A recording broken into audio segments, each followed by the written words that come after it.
Welcome back to Finnegan's Farm and welcome back to the YouTube channel. In today's video we're going to talk about slurry spreading, as you can see behind me, and we're also scanning our cows to see what's in calf. So we've Mc Manus Agri contractors in. Brendan here is actually driving the 215R, and then we'll talk to Sean, who is on the 155. He's the brains of the operation. He's looking after the whole lot. So we're joined here by Sean Mc Manus there. We're spreading a bit of slurry today. That's right, Carl. Spreading a bit of pig slurry here. Yeah, so there's your tankers here, flat out, drawn to you. So what's your job? Sit back and relax? I'm here. The handy number for a day or two on the nurse tank. Twice 4 tankers down in the nurse tank, piping out all the stubbles here. Yes. So then you can show us this bit of kit here. Yeah, well that just showing us what pressure the system's running at there at the moment. Running about 9.5 bar. It's fairly thin stuff, not too bad of a pump. Yeah. So the thicker the stuff, obviously have to have a bit more pressure to it to shift it, you know. And then obviously we're on flatland here, but if you're we're working on hills, we're going to be putting more power to it to shift it. Like, fairly straightforward job here. And then the 155R is enough power to do it. Oh yeah, ample, ample power. You need that else. Sure. Do the job. And then what tractors do you have on the fleet today? Sure. We're spreading with an umbilical system of the triple bar there with the 6215 and 155 here on the pump, and another 155 drawn, and 6190 and a 6175 and a 7530. So you're all John Deere. So, Is maybe turned off, no, still full pressure. Did the two-way setup here like ourselves, good job. Yeah, in case of emergency. Yeah, so you're mainly John Deere. Yeah, running all John Deere's at the moment. Good tractor. Yeah, we've been running other brands in the past, and sure, we're happy enough with the John Deere at the minute. It's just the prices of them we might be happy with. Yeah, we would have got the 250 euro there during the weekend. That's right, yeah, she's a nice tractor. Yeah, who's in the business with you? I was myself and my brother own the business, and my father there helped us out, busy times. Yeah, that's Brendan. Brendan's in the... Brendan's spreading there today, brother of mine. And then we've 6 or 7 lads working for us there. Yeah. And how do you find it getting staffed there? Because usually you'd be flat out and then you'd have your dull moments too. Not too bad. We've regular men with us there most of the time, and then we'd have spare lads coming and going, and bank of lads that would give us a hand there after work in the evenings. And you know, we're lucky enough, good team of men there. It's half the battle. Oh, it is definitely. We're happy enough to get the lads in here. The price of slurry is a bit cheaper than the price of fertiliser at the minute, isn't it? I don't want to talk about it. Where to get the bill for this job? Yeah, haven't got that yet actually. Spoke too soon. No, it should be a big save in there over bagged fertiliser. Yeah, exactly. Scandalous. It's back rising again there lately. Like. Sure, even the organic matter getting back on the land is worth a lot more. Oh, it is, yeah. Granules going into the ground. Pulling out of land, you need to put back into a bit. Exactly. Yeah, we done a good bit of chop straw this year, even on array. So bring our potash back up. This land's going into rape here we are today, isn't it? Yeah. So then if you do that, then chop straw next year should hopefully add a bit more. Yeah. And then, so we're doing a bit of pig slurry yesterday, and we have... Yeah, we're just moving on to cattle feedlot there now, just there when you landed. There's quite a bit of stuff to shift out of anything, isn't there? What would you do in a day, like if you were flat out? When we're going there we're probably shifting about 25,000 gallons per hour. And we're set up and running well. Yeah. You know? And the big tankers, they're what, 4,000 gallons? Yeah, we have a few 4,000 gallons drawn there. Yeah, the small one we had there was 2.5. That'd be 2.5. Yeah, it's handy for going in on grassland and stuff. Tipping around tight yards as well. Yeah. You seen in the piggery there was a couple of tight tanks. The big tankers couldn't get at, so the little tanker was handy to have. She just draws on her own. Yeah. So they're all fitted with the booms, overhead booms. So yeah, they're a great job. They can boom over a ditch into me, or they can come in beside me, or walk off the road. Stay off the road. Yeah. So we sort of got fitted with them. You know? And then this umbilical cord system kind of stops all the compaction. That's it. Yeah, you're saving compacting the land there, and you're not bringing any muck out the road and that as well. You know. It is a tidy operation. Yeah. Not too bad, as long as it keeps going and no leaks. Yeah, I'd say now, like today you're very clean, but I'd say some days now you could... yeah, some days could it's the literally boiler be in suit the and the wellies shed. on. Yeah. Very good. Come home, you don't want to shower about 4 times. Yeah, yeah. The pig wife story would complain when we yeah. come home You'd be in the spare room. after a bad day. Out. Yeah. Yeah. So, and pig story is absolutely smelly. It's like that's that gets into your skin. Like yeah, it's stinking. But once the system's all going properly, you shouldn't be getting any on your skin. No, exactly. I know. Is there a need for the 215 on the big spreader? Brendan likes a bit of comfort. Yeah. No, we usually use a 6155 on the dribble bar. It's a later tractor. And we've set a 900 tyres on it there for when the land's soft or whatever. You know, you wouldn't know where it's been. Like. You get away with it down here on good ground. Yeah. Down in County Meath. Yeah. I'd say now if you come back in December it might be a different story. Could be a bit stickier. Yeah. So. And then these tractors when you're outside is then just hook into trailers. Yeah, well this tractor here will be on the 4-rotor rake usually and 6215 be mowing and triple mowers. Triple mowers there and 2 outputs for mowing. That's about it. And then what harvest do you have? Running 9700 John Deere there. Not so bad. So you're a real John Deere. Sure. Made the jump to John Deere from class there last year. Class for 30 years, so big jump for us. Big jump, yeah. So far, so good. And who drives that? My brother there, Brendan, tries to have. And he likes it? Yeah, he's happy with it and good machine and good service. Like, what more do you want? Like, you know? So Brendan's probably putting out about 2,000 gallons to the acre. So there's massive advantages of putting out slurry.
So for us it just builds up the organic matter in the soil and increase soil health, and the amount of compound fertiliser we buy is just not right, so we're trying to reduce that bill by adding dung and slurry to the ground. His pipe is going to take the legs of me now.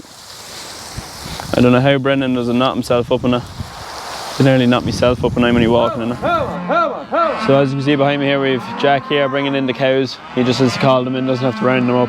And yeah, we're going to scan the cows, see which ones are in calf, which ones aren't, and then we will vaccinate the calves as well. And Charlie's doing a bit of cheating here. Nothing like a buck and a male to bring them in. Once you get one, they'll all come in.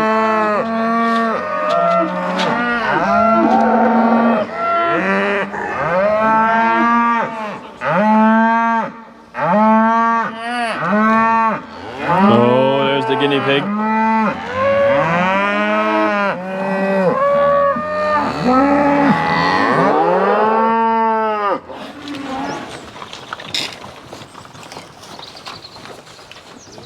There's always one. There is always one.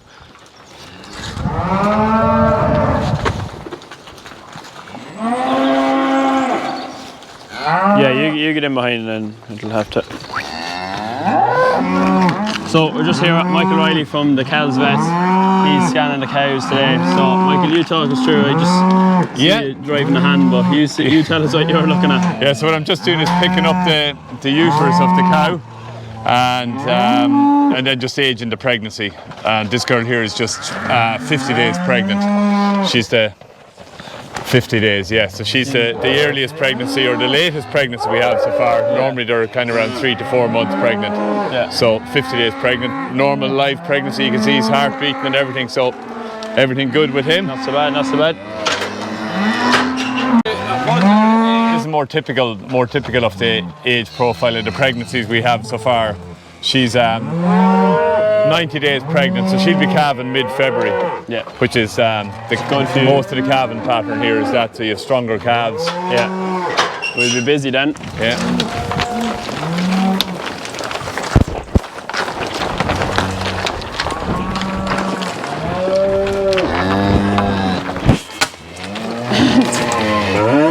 So this girl here is 75 days pregnant. Yeah, so we're kind of hoping to calve these then before we get busy in the springtime. That's the goal. Yeah. So you'll be looking for about 6 week to 8 week calving period. Now your calving interest is very tight. Which you're considering, considering it's with stock bulls, because I mean something goes wrong with a bull. Yeah. I mean your whole thing is gone askew. Yeah. She's pregnant 80 days, and sometimes if they're lying, properly with their legs the right way, or you can rotate the fetus, so you can see like that's a bull calf. Right. Most people, don't really. I mean, there's a lot of sex semen being used in the dairy industry, so it's not as important. You've never had I don't think you've ever had a breakdown with a bull. I think you've always had fertile bulls. No. Do you get them fertility tested? If we buy them in, we would be. Yeah. It's a lot just to It's a big risk. pass over to the bull and hope for the best. Yeah. And sometimes you go to places and you get a just all empty cows. I mean, the farmer will have an idea coming because they're going to be bulling for the last ages. But sometimes it's amazing. They can be very silent and you can get some shock results. Yeah, but she's even pregnant 80 days. Before we let them out, we'd always get them paired just to be ready for the season ahead. Oh yeah, just because they were fertile. Yeah. When you bought them doesn't mean they're fertile when you need them. Look at this on camera, and it works a treat. Well, it always works like this to hold him. Come up. He's gone in. If he's gone in, he's gone in. Yeah. Right, Jack, so explain what you're doing here now. we're just giving the calves Ivan Mac Super here at the minute. It's control and prevention of adult fluke, liver fluke, all your parasites, your lungworms, and all that kind of stuff. Yeah, so it literally covers everything. Covers everything. They were black leg there about 8 weeks ago. Yeah. So this is the next dose they're getting. This black leg is 2 doses. This is only 1. So this will cover them there until they're about 24 months of age, hopefully, and then they'll get another adult fluke dose. That'll be a drench. Look, you can dose them. There's a drench you can get down the throat, but for convenience, I just find injection is the handiest thing to do. In behind the shoulder there, no catching them, or as I say that, I break the needle. The cow. So the dose rate is, we're giving them 4 mil there, and that'll cover up to 200 or 250 kilos. Yeah, which they are. Geez, they've done a lot of good drive there the past 6 weeks or so. Despite we were struggling for grass there with the dry weather, but the rain has came now and it's shooting up again now. So we're flying. And then it's probably handiest dose them when we're scanning the cows. Yeah, we're scanning them there. So anyway, we said, look, it worked well. We done all the other batches there on Monday gone. So this is just the last batch here. Tramp. And the scanning went well as well. Scanning went well. What a great rate there. Out of 157 cows, there was only 2 cows not in calf. So you couldn't ask for much better than that. No, certainly not. And with stock bulls as well. Different if you're all it takes is one bull to act up, and then you'll have a good few. And they're just on grass, aren't they, Jack? Just on grass. Look, this one's on drugs, I think. he is now anyway. They'll be weaned now in the next 6 to 8 weeks. Yeah. Some of them. And we'll be splitting the bulls and heifers there next week. Hopefully, touch wood, all going well. Yeah. So, what's the plan for them now? Same again as last year? Same again as last year. So we have into the pens and fattened. Into the pens and fattened. Look, we've picked the ones we want. We've 23 heifers there at the minute that are on a finishing ration. So, please God, they were started on that yesterday. So 30 days from now, they're getting nearly 3 kilos ahead. So 30 days from now, you'll be hoping mid-September, towards the end of September, that they be gone as well. Yeah. And actually, our breeding heifers there this year with the new bull, young bull, they scanned out very well. All of them are in calf.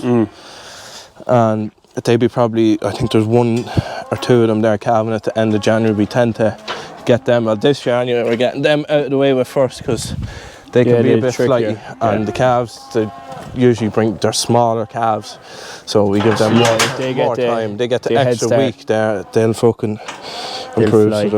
So we're just going to walk the cows and calves back out there into the paddock, and yeah, that's the dosing and the scanning done. A few hedge cutters here. Come on, lads, keep our lid. I'd say that lad in there now wishes he was with this crew.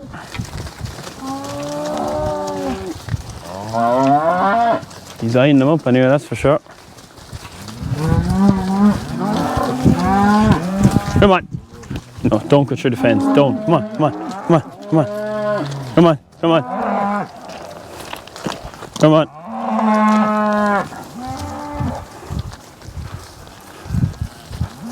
Come on, this way. Over here, lads. Come on.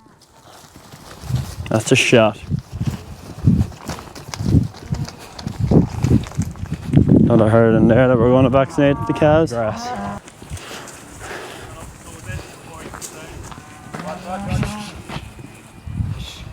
There's always one. There's always one. And Charlie, you'd be a nifty corner back, I'd say. Or Kenny, you'd want you back, yeah, boy, yeah. Oh, we've always won. What is the story? Oh, Lord, Jack! Oh. Look at that gate's closed down there. No, it's half open. Oh, it is half open. It's half open on the calf side as well. Oh, Jack!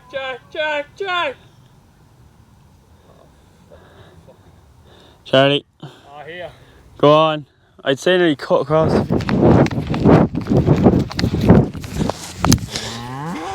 Please, go on. Make life easy for both of us here. Just walk back up.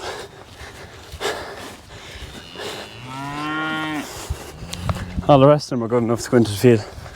But there's always one.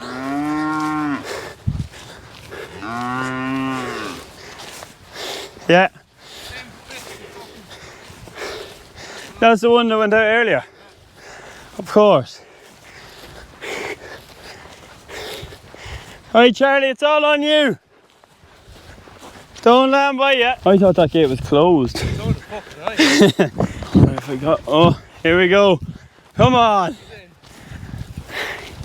You clown, you. So I'd like to thank Michael for coming down and scanning the cows, and obviously Jack and Charlie were vaccinating the cows. So thank God we got that done, another job done. So they're all fit for calving now in January, February, March. So we certainly can't complain with the amount of cows we've in calf. Only 2 not out of 157. So it's not even 2% not in calf ratio. So we're very happy with that. And yeah, so that's the update from the cows and the calves. So I hope you enjoyed the slurry and the cow scanning. So that's all from today's video. Don't forget to like, subscribe, comment whatever if you liked, what you didn't like, what you want to see. And yeah, we'll see you all next week. Good luck.